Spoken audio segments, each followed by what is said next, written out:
July 25th. Since God so loved us, we also ought to love one another.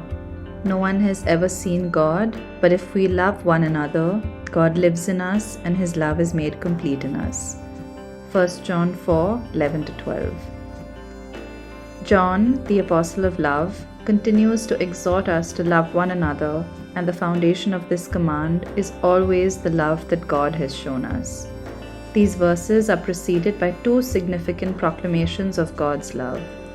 First, the demonstration of God's love was that He sent His Son in order that we might live. And second, that the very definition of love is God sending His Son as an atoning sacrifice for our sins. So firstly, we love because we are loved.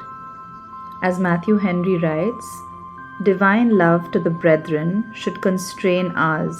This should be an invincible argument. The example of God should press us. We should be followers or imitators of Him as His dear children. The objects of the divine love should be the objects of ours. Should we refuse to love those whom the eternal God hath loved? We should be admirers of His love and lovers of His love, of the benevolence and complacency that are in Him, and consequently lovers of those whom He loves. The general love of God to the world should induce a universal love among mankind. The peculiar love of God to the Church and to the saints should be productive of a peculiar love there for one another. Secondly, God's love, even more God Himself, is demonstrated to the world through our love. William Barclay puts it like this: it is by love that God is known. We cannot see God because He is spirit.